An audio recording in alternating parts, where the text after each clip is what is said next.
옆에 계신 분들에게 함께 예배드리게 돼서 반갑습니다. 인사하시겠습니다. 함께 예배드리게 돼서 반갑습니다. 반갑습니다. 지난주 항상 말씀, 이거는 그냥 지나면 많은 분들이 아쉬워하실 것 같아요. 다 외웠는데, 자, 우리 같이 지난주 함성 말씀 같이 해보시겠습니다. 육신의 생각은 사망이요 영의 생각은 생명과 평안이니라. 로마서 8장 6절 말씀. 아멘.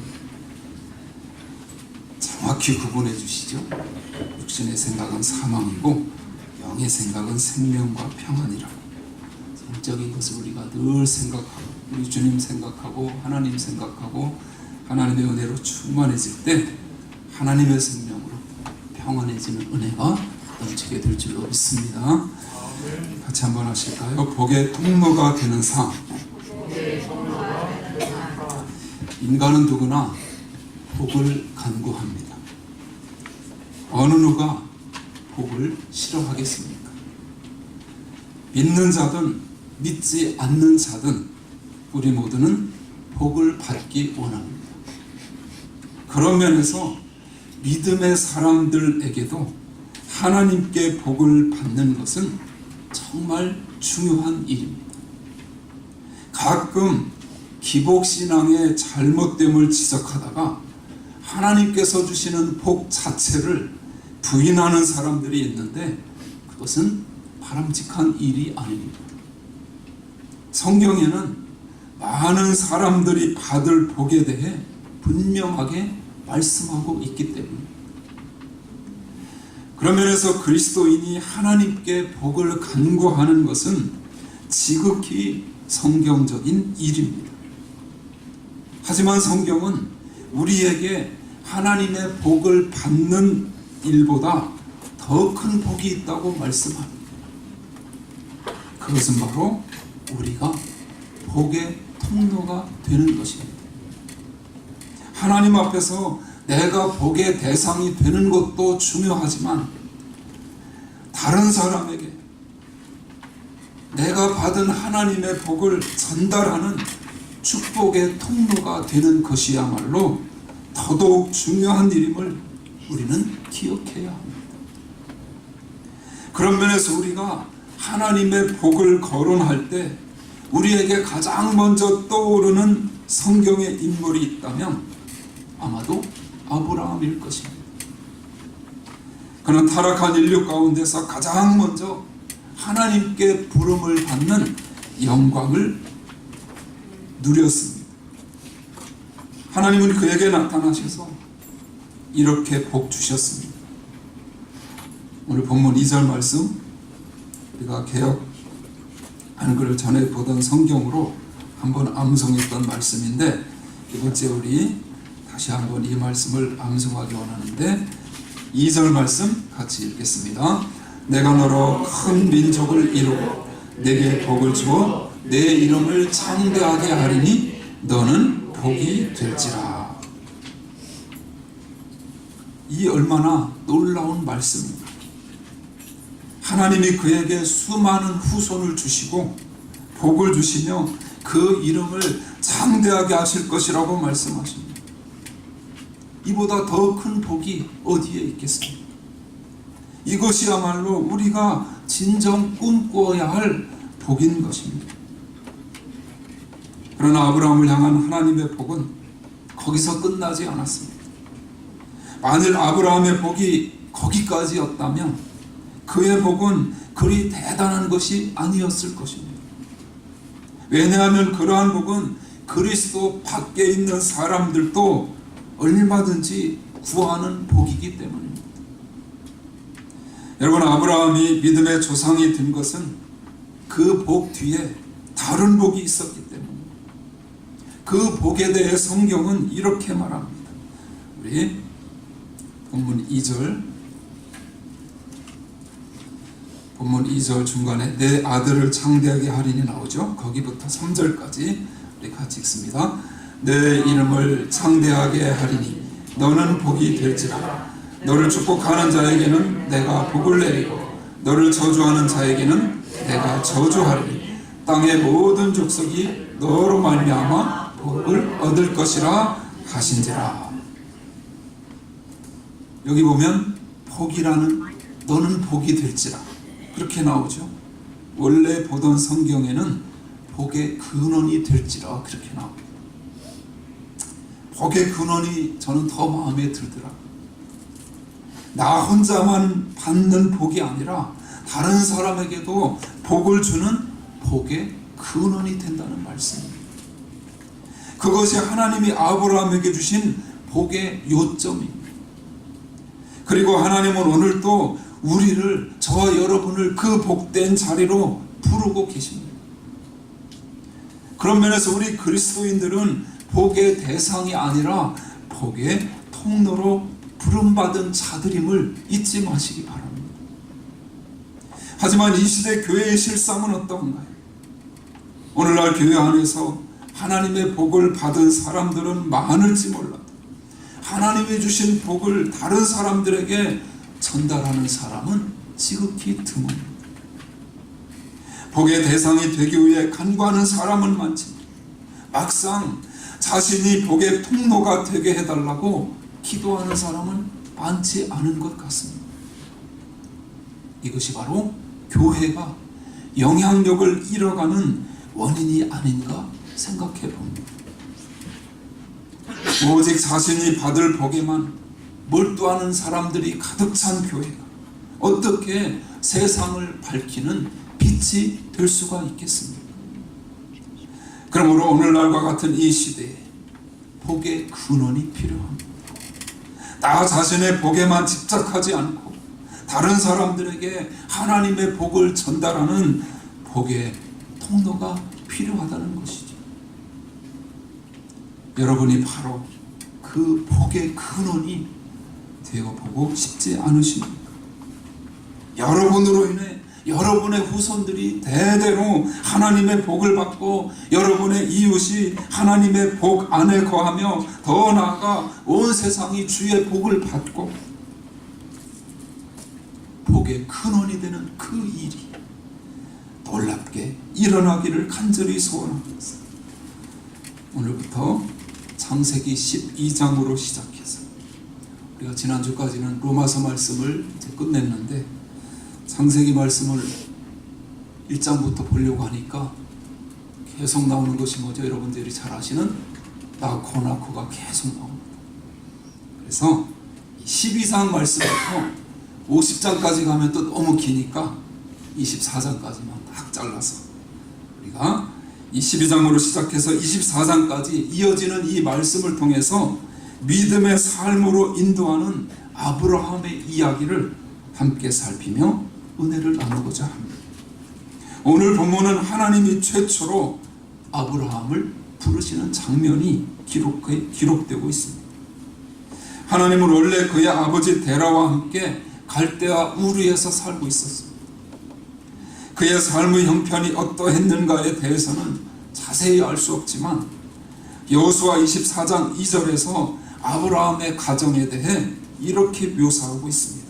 여호수아 24장 2절 나눠드린 페이퍼에 있습니다. 같이 읽습니다. 여호수아가 모든 백성에게 이르되 이스라엘의 하나님 여호와께서 이같이 말씀하시기를 옛적에 너희의 조상들 곧 아브라함의 아버지 나홀의 아버지 데라가 강 저쪽에 거주하여 다른 신들을 섬겼으나 이 말씀에 의하면 그 당시 아브라함의 집안은 다른 신을 섬긴 것이 분명합니다. 그렇다면 아브라함의 집안은 하나님을 전혀 알지 못했을까요?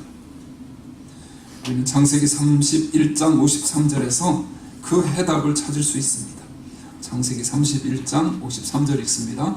아브라함의 하나님, 나홀의 하나님, 그들의 조상의 하나님은 우리 사이에 판단하옵소서 하며 야곱이 그의 아버지 이삭이 경외하는 일을 가리켜 맹세하고. 여기서 그들의 조상의 하나님, 이런 구절을 통해 분명히 하나님을 섬기고 있었던 것으로 볼 수 있습니다. 하지만 성경은 그들이 하나님을 알고 하나님을 어느 정도 섬기면서도 동시에 다른 신을 섬겼다고 전하고 있습니다. 이러한 상황에서 하나님이 아브라함 앞에 나타나셔서 그를 부르십니다. 그런데 놀라운 것은 아브라함이 하나님의 부르심에 반응하고 있다는 것입니다. 우리가 여기서 눈여겨보아야 할 대목은 아브라함에게 복을 주시는 이 모든 일들 가운데 하나님께서 철저하게 주도권을 잡고 계시다는 사실입니다. 오늘날 하나님이 아브라함 앞에 호련히 나타나셨습니다. 그리고 그에게 복을 주겠다고 말씀하십니다. 아브라함의 삶이 의로워서일까요? 그렇지 않습니다. 아브라함의 집안이 다른 집안보다 하나님을 더 사랑했기 때문일까요? 아닙니다. 오히려 아브라함은 아버지 데라와 함께 이방신을 섬기고 있었습니다. 그런데 어느 날 하나님이 나타나셔서 아브라함에게 복을 주시겠다고 말씀하십니다. 전혀 받을 자격이 없는 자에게 부어주시는 하나님의 복, 이것을 우리는 은혜라고 부릅니다.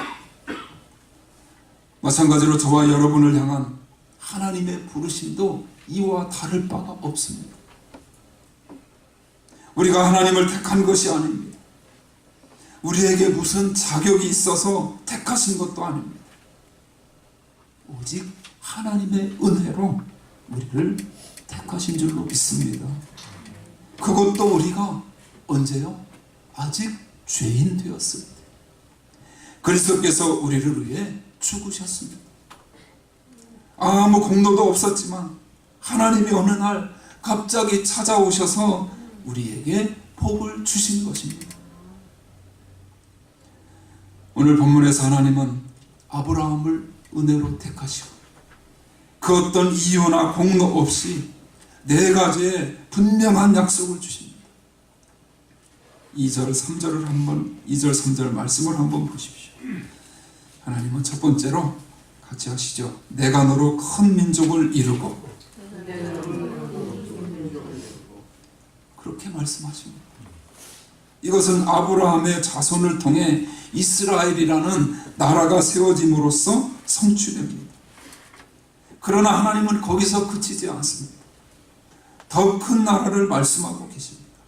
바로 그리스도 안에서 아브라함의 영적 자손된 저와 여러분을 통해서 하나님의 나라가 세워질 것을 약속의 말씀으로 주신 것입니다.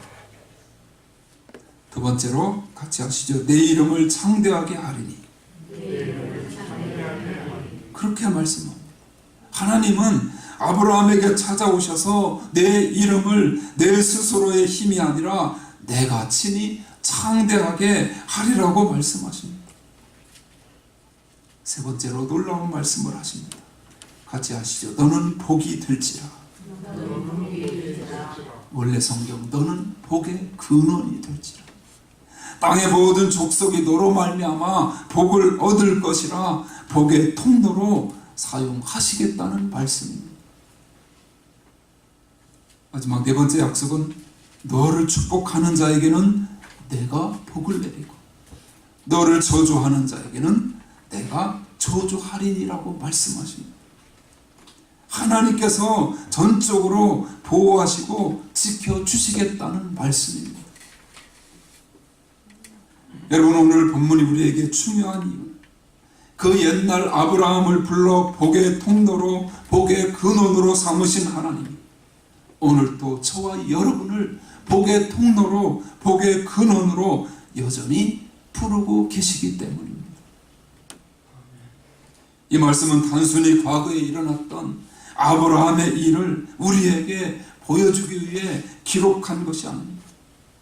이 말씀은 우리 모두를 향한 하나님의 살아계신 역사하시는 말씀입니다.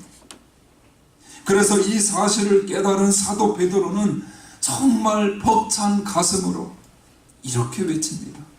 베드로전서 1장 3절 4절입니다. 우리 주 예수 그리스도의 하나님을 찬송하리로다. 그의 많으신 긍휼대로 예수 그리스도를 죽은 자 가운데서 부활하게 하심으로 말미암아 우리를 거듭나게 하사 산 소망이 있게 하시며. 얼마나 귀한 말씀입니다. 하나님은 그리스도 안에서 우리를 택하셨고 지금도 여전히 우리를 복의 자리로 부르고 계십니다. 그렇다면 하나님이 하늘에 간직해 놓은 이 놀랍고 엄청난 복을 우리가 이 땅에 사는 동안 어떻게 누릴 수 있을까? 나 자신만 누리는 것이 아니라 어떻게 하면 자손 대대로 이 복을 다른 사람에게 전해주는 축복의 통로가 될 수 있을까? 하나님은 오늘 아브라함을 통해 하나님의 복을 받는 복의 통로가 되는 방법 세 가지를 말씀해 주십니다. 첫째로, 우리가 하나님이 하늘에 쌓아두신 그 복을 이 땅에 받아 누리고 다른 사람들에게 그 복을 전하기 위해서는 옛사람에서 떠나야 한다고 말씀하십니다. 같이 하십니다. 옛 삶에서 떠나라. 하나님의 말씀입니다. 1절 말씀 같이 읽으시죠. 여호와께서 아브라함에게 이르시되 너는 너의 고향과 친척과 아버지의 집을 떠나 내가 네게 보여줄 땅으로 가라. 하나님이 아브라함에게 처음으로 나타나셔서 하신 말씀은 떠나라는 것이었습니다. 너의 고향과 친척과 아버지의 집을 떠나라. 여러분, 이 말은 그처럼 쉬운 일이 아닙니다. 여러분, 오늘날은 전 세계가 하나로 연결되어 있는 지구촌 시대이기 때문에 우리처럼, 여기 계신 분들처럼 이민으로 와서 사는 것이 그렇게 어려운 일이 아닙니다. 하지만 아브라함이 살던 시대는 지금과는 많이 달랐습니다. 당시에는 국제 간의 국제법도 없고 보호조약이라는 것도 없었습니다. 그래서 그 당시 고향을 떠나서 다른 지역으로 다른 나라로 가서 사는 것은 생명을 걸어야 할 만큼 위험한 일이었습니다. 그런데 지금 하나님은 아브라함에게 그런 위험한 일을 명령하십니다. 게다가 문제는 어디로 가야 할지 알려주시지도 않고 무조건 떠나라는 것이었습니다. 아브라함이 얼마나 고민스러웠을지 한번 상상해 보십시오. 아브라함이 살던 곳은 갈대아 우르입니다. 그런데 이 갈대아 우르를 고고 학자들이 발굴했을 때 그곳에 너무나 문명화된 모습에 놀라움을 금치 못했다고 합니다. 고도의 문명이 존재하던 그런 곳이었습니다. 만일 우리가 문명의 혜택을 잘 누리고 살고 있는데 어느 날 갑자기 하나님이 나타나셨어요. 그 좋은 것을 다 버리고 떠나라고 한다면 과연 쉽게 떠날 수 있을까요? 결코 쉬운 일이 아닙니다. 이것이 바로 아브라함이 처했던 상황입니다. 여러분, 오늘을 살아가는 우리에게 이 말씀이 의미하는 것은 무엇일까? 하나님을 따르기 위해 우리가 다른 곳으로 이사를 가야 한다는 말씀입니다. 직장을 버려야 한다는 말씀인가? 이단처럼 부모와 형제를 포기해야 된다는 그런 말씀인가? 그렇지 않습니다. 오늘을 살고 있는 우리에게 이 말씀은 그런 뜻이 아닙니다. 우리가 떠나야 할 것은 집도 친척도 직장도 아니고 바로 우리의 옛 습관과 옛사람, 즉 옛 삶입니다. 이에 대해 에베소서 4장 22절에서 구체적으로 명령합니다. 같이 읽습니다. 너희는 유혹의 욕심을 따라 썩어져가는 구습을 따르는 옛사람을 벗어버리고. 이와 비슷한 말씀으로 우리가 잘 알고 있는 로마서 12장 2절 말씀 기억하시죠? 너희는 이 세대를 본받지 말라. 여기서 이 본받는다는 것이 뜻하는 것은 세상에 짜여진 틀에 우리 자신을 짜 맞추지 말라는 것입니다. 그러므로 우리는 세상을 쫓아가지 말고 우리의 마음을 새롭게 함으로 변화를 받아 하나님의 선하시고 기뻐하시고 온전하신 뜻이 무엇인지 분별하는 삶을 살아야 할 줄로 믿습니다. 그런 의미에서 여러분, 하나님이 아브라함을 갈대아 우르에서 불러내신 이유는 그곳이 하나님을 섬기기에 적합한 곳이 아니었기 때문에. 여러분, 우리가 아무리 살기 좋은 곳이라 하더라도 하나님을 섬기기에 적합한 곳이 아니라면 우리는 언제든지 그곳을 떠나야 한다는 사실입니다. 내 옛 생활이 아무리 나에게 만족함을 준다고 할지라도 그것이 하나님을 섬기기에 적합하지 않다면 우리는 그 생활을 버려야만 하는 것입니다. 여러분, 정말 하나님이 하늘에 쌓아놓은 복을 받기를 원하십니다. 이 땅을 살아가는 동안 진정 사망의 길이 아닌 복의 길을 걸어가기를 원하십니다. 그렇다면 먼저 여러분의 갈대아 우르에서 떠나시기 바랍니다. 그것이 우리의 부적절한 과거의 습관이든 돈을 사랑하며 재물에 마음을 빼앗겼던, 남을 시기하고 질투하고 원망하고 불평하던 그런 생활이 우리를 잘못된 길로 이끄는 세상 친구이든 그 무엇이든 하나님을 섬기는 데 있어서 방해가 되는 옛 생활이 남아있다면 과감하게 벗어 던져야 할 줄로 믿습니다. 그것을 벗어 던지지 않고서는 하나님의 복의 통로가 될 수 없기 때문입니다. 그러나 그것이 우리의 힘만으로는 불가능합니다. 하나님께 기도하시기 바랍니다. 함께하는 성도들에게 중보 기도를 부탁하십시오. 우리의 삶을 하나님 앞에 내어놓아야 합니다. 그래서 우리가 갈대아 우르에서 떠나는 그 순간 우리는 하나님이 내어주신 복된 길을 향하여 나아갈 수 있는 줄로 믿으시기 바랍니다. 둘째로 우리가 복의 통로가 되기 위해서는 어떻게 살아야 할까? 옛 삶에서 떠나야 할 뿐만 아니라 순종의 삶을 살아야 한다고 말씀하십니다. 같이 한번 하시죠. 순종의 삶을 살라. 하나님의 말씀입니다. 아브라함은 우리가 아는 대로 믿음의 조상입니다. 그가 믿음의 조상이 된 이유는 태생이 좋아서가 아닙니다. 오히려 그는 아버지 데라와 함께 이방신을 섬기는 좋지 못한 가문에서 태어났습니다. 그럼에도 불구하고 아브라함이 믿음의 조상이 된 것은 그의 순종에 그 비밀이 있습니다. 바로 오늘 4절에서 그 비밀을 찾을 수 있습니다. 이에 아브라함이 여호와의 말씀을 따라갔고, 같이 한번 하실까요? 여호와의 말씀을 따라갔고, 하나님이 너의 고향과 친척과 아버지의 집을 떠나라고 말씀하십니다. 아브라함이 하나님의 말씀을 따라가는 것입니다. 그런 면에서 아브라함의 삶을 살펴보면 그의 삶을 한마디로 그의 삶은 순종임을 발견할 수 있습니다. 훗날 하나님이 아브라함에게 100세에 낳은 아들 이삭을 제물로 바치라고 하셨습니다. 그가 어떻게 했나? 그는 아침 일찍 일어나 나귀에다 나무를 싣고 이삭과 하인 둘을 데리고 하나님이 지시하신 모리아 산으로 올라갔습니다. 어떻게 그런 일이 가능했을까요? 그것은 오직 하나님께 대한 믿음 때문이었습니다. 아브라함은 하나님의 선하심을 믿었고 하나님의 능력을 믿었습니다.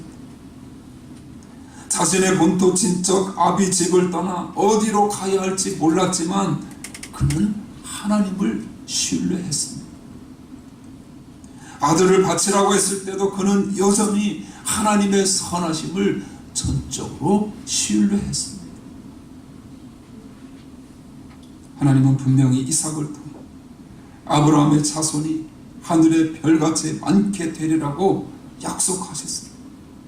아브라함은 그 약속을 믿었기 때문에 자신이 이삭을 죽이더라도 하나님이 다시 살리실 것을 믿었던 것입니다. 얼마나 대단한 믿음인가. 바로 이러한 믿음이 아브라함으로 하여금 하나님의 말씀에 철저히 순종하게 한 것입니다. 그렇다면 여러분, 우리는 왜 하나님의 말씀에 순종하지 못할까? 그 이유는 단 하나입니다. 우리 마음 밑바닥에 하나님에 대한 의심이 있기 때문입니다. 그분의 선하심과 능력을 믿지 못하기 때문입니다. 또 한 가지, 여러분, 왜 우리는 하나님의 방법대로 살지 못할까요? 우리가 하나님을 믿으면, 하나님을 의지하며 하나님의 방법대로 살려고 힘쓰고 노력해야 합니다. 하나님을 믿는다고 하면서 우리는 자꾸만 내 방법대로 살려고 하는 것이 문제이지 않습니까? 하나님의 하늘에 간직하신 복을 받고 하나님의 복을 다른 사람에게 전하는 복의 통로는 아무나 될 수 있는 것이 아닙니다. 그분을 믿고 신뢰하는 자, 그분의 말씀대로 순종하는 자만이 복의 통로가 될 수 있는 줄로 믿습니다. 이 믿음과 순종이 여러분의 삶 가운데도 넘쳐나게 되시기 바랍니다. 여러분, 그런 의미에서 하나님의 방법대로 살아보시기 바랍니다. 절대로 손해보지 않을 것입니다. 결코 타협하지 마시고 하나님이 원하시는 방법대로 살아보시기 바랍니다. 우리 모두가 아브라함처럼 살아갈 때 복의 통로로 쓰임받게 될 줄로 믿습니다. 마지막 셋째로, 복의 통로가 되기 위해서는 우리의 모든 삶 가운데서 하나님을 예배해야 합니다. 같이 한번 하시죠. 하나님을 예배하라. 오늘 본문 5절로 9절은 아브라함의 여정을 기록하고 있습니다. 아브라함은 하나님의 부르심을 받고 자신이 살던 곳을 떠나 하나님이 지시하신 가나안 땅에 들어갑니다. 그곳에 들어가면 이미 자기 땅이 완벽하게 예비되어 있을 줄 알았습니다. 그런데 막상 그곳에 가보니 이미 다른 사람들이 살고 있는 것이었습니다. 5절 끝부분에 보시면 마침내 가나안 땅에 들어갔더라. 그리고 6절 중간에 보시면 그때 가나안 사람이 그 땅에 거주하였더라고 나옵니다. 무슨 말인가요? 아브라함이 가나안에 와보니 벌써 땅 주인이 있는 것입니다. 여러분, 하나님의 복은 저절로 얻어지는 것이 아닙니다. 아무리 하나님의 부르심을 받은 복된 것에도 반드시 장애물이 있음을 알아야 합니다. 이것이 바로 하나님의 방법입니다. 그렇다면 왜 하나님은 축복의 땅인 가나안 땅에 장애물을 두셨을까요? 그것은 아브라함으로 하여금 하나님을 찾고 하나님을 의지하게 하기 위해서입니다. 아브라함이 그곳까지 온 것만 해도 정말 대단한 일입니다. 하나님이 떠나라고 해서 떠났고 가라는 곳으로 아무 말 없이 가나안 땅까지 왔습니다. 그만큼 순종했으면 이것만 해도 대단한 순종 아닌가요? 그러면 이제 뭔가 좀 이루어져야 되지 않나요? 그런데 이게 뭔가요? 여러분, 우리가 순종의 삶을 산다고 해서 언제나 길이 열리고 장애물이 제거되는 것이 아님을 우리는 알아야 합니다. 하나님은 그런 식으로 우리를 인도하지 않으시고 분명히 순종의 길을 가라고 해서 갔는데 그곳에 힘든 계곡이 있고 가파른 언덕이 있습니다. 왜 그런가요? 우리가 탄탄대로만 달리게 되면 우리의 마음이 느슨해져서 하나님 의지하지 않고 하나님을 떠나게 될 것을 하나님은 알고 계시기 때문입니다. 그래서 가나안 땅에 가나안 사람들을 심어 놓으신 것입니다. 그런 의미에서 고난이 없는 삶은 우리로 하여금 하나님을 떠나게 만드는 삶임을 명심하시기를 바랍니다. 그래서 오히려 고난은 축복이 되어지는 것이죠. 그 땅에 거하는 가나안인, 즉 장애물로 인해 아브라함은 그곳에서 한 가지 일에 집중하게 됩니다. 그것이 무엇인가요? 그것은 바로 하나님께 제단을 쌓고 하나님의 이름을 부르는 것이었습니다. 만일 가나안 사람들이 없었더라면 아무리 신앙이 좋은 아브라함이라 할지라도 그렇게 제단을 쌓고 하나님의 이름을 부르지 않았을 것입니다.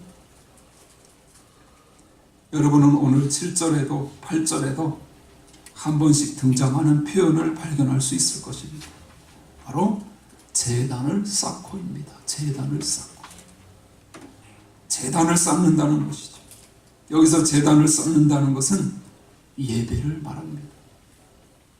그러면 8절 끝에 나오는 여호와의 이름을 부른다는 것은 무슨 뜻일까요? 간절한 기도의 의미와 선포와 증거의 의미가 담겨져 있습니다. 우리가 왜 하나님께 나아가 규칙적인 예배를 드리고 여호와의 이름을 간절히 불러야 하나요? 왜 기도해야 하나요? 그리고 왜 하나님의 이름을 만방에 선포하고 증거해야 하나요? 이유는 단 한 가지, 바로 우리가 가는 축복의 길에 장애물이 있기 때문입니다. 그런데 여러분, 우리는 이미 하나님의 구원을 받아서 복된 사람이 되었습니다. 하지만 우리 앞에는 여전히 많은 장애물들이 있다는 사실을 잊지 말아야 합니다. 많은 어려움과 유혹과 육체적인 질병과 경제적인 문제와 수많은 영적인 적들이 우리를 둘러싸고 있습니다. 이것이 우리가 하나님 앞에 나아가 제단을 쌓고 여호와의 이름을 부르짖어야 하는 이유임을 기억하시기 바랍니다. 오늘 본문에서 우리가 놓쳐서는 안 될 중요한 한 가지 사실이 있습니다. 갈대아 우르를 떠난 사람 아브라함 혼자만이 아니었습니다. 그의 아버지 데라와 조카 롯도 그와 함께 고향을 떠났습니다. 그러나 그들은 하나님의 복을 받아들이지 못했습니다. 아버지 데라는 하란에 이르러 그곳이 마음에 들었던지 그곳에 그냥 주저앉고 맙니다. 그 때문에 아브라함 역시 하란에서 많은 세월을 보낼 수밖에 없었습니다. 다행히 롯은 하란을 떠나 아브라함과 함께 가나안에 들어갑니다. 하지만 그는 눈에 보이는 것만 쫓다가 소돔과 고모라에 정착하여 결국 그 자손들이 다 멸망하고 맙니다. 이러한 일들을 통해 우리가 알 수 있는 것은 일단 가나안에 들어갔다 하더라도 하나님의 복을 방해하는 것들이 얼마든지 있을 수 있다는 사실입니다. 결국 믿음의 조상, 복의 근원이 된 사람은 아브라함밖에 없다고 성경은 증거합니다. 사랑하는 여러분, 복된 길로 달려가는 삶으로 이렇게 한번 결단해 보시기 바랍니다. 하나님, 제가 옛삶을 떠나겠습니다. 같이 한번 해보겠습니까? 옛삶을 떠나겠습니다. 하나님을 전적으로 신뢰하며 순종의 삶을 살겠습니다. 순종의 삶을 살겠습니다. 하나님을 예배하고 찬양하며 주의 이름을 부르겠습니다. 너무 길죠? 같이 해보시죠. 하나님을 예배하고 찬양하며 주의 이름을 부르겠습니다. 우리가 해야 할 일입니다.